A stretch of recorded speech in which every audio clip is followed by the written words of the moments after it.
Hello friends, my name is Digant and I'm here to share the journey of the painting that I did a while ago. So the painting that I'm going to talk about is this painting. This size of the paper is A4 and I have just put the masking tape around. You can see the reference picture there, which is a photograph that I took. It's just right in front of my home. This is called vanishing point perspective.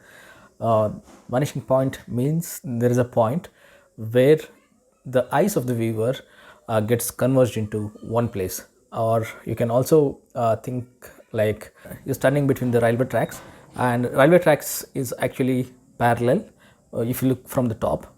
But if you stand and if you view from your point of view, so it looks like as if two lines are getting vanished. So that point is called as a vanishing point. So this helps us to understand the structure of the landscape or the cityscape here. So it helps us to understand the structure of the scenery and helps us to divide the bigger problem into smaller pieces. The road which is ending towards the viewer is actually quite wide.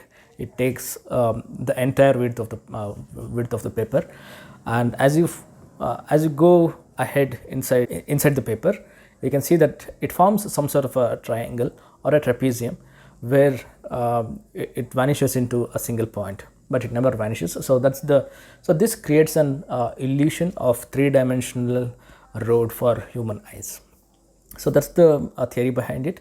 And once you get this perspective, you can also divide the paper into two different sections.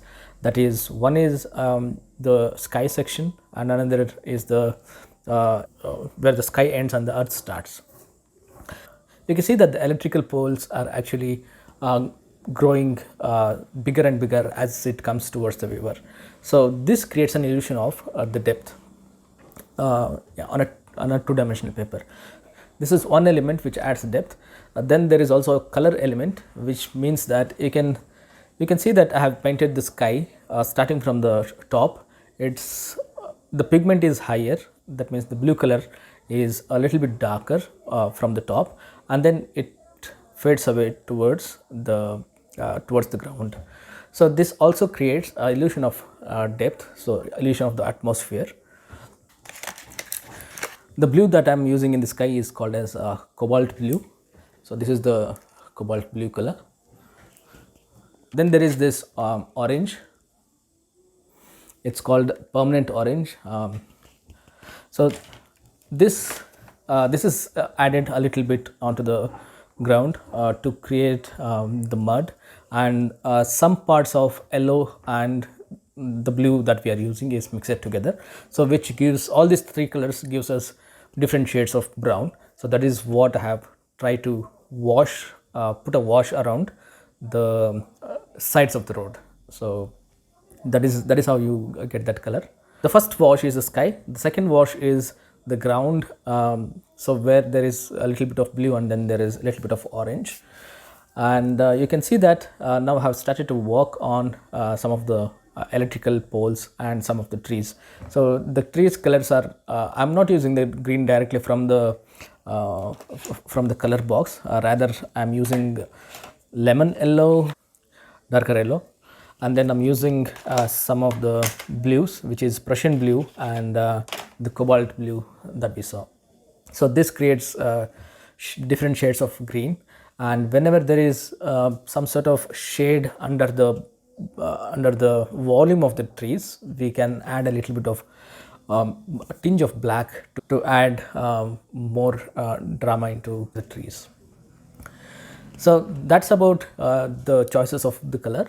So you can, since I wanted to capture the brightness of the day, I wanted to leave the color of the road as it is with the light shade, so that I can use a darker shade or blues, add blues to create the illusion of the shadows.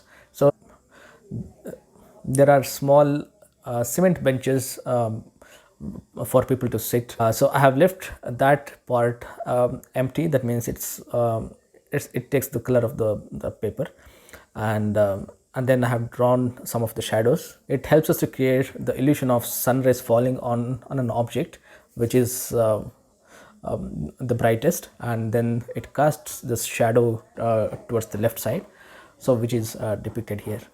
You can see that I'm trying to detail some of the elements. I'm adding more color to the mud and the trees and the electrical poles. In terms of the color composition, there are not too many colors.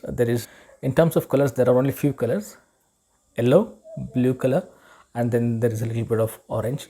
So when you want green, you can mix blue and yellow to get different shades of green, and if you add a little bit of orange, it becomes brown color. I took about 1 hour to finish this painting, so I think I'm done with the painting. I'm signing off and taking off the masking tape, and here is how it has turned out. So that was all about my painting that I did. Let me know in the comments if you need any more information. Please like, share, and subscribe. Thank you.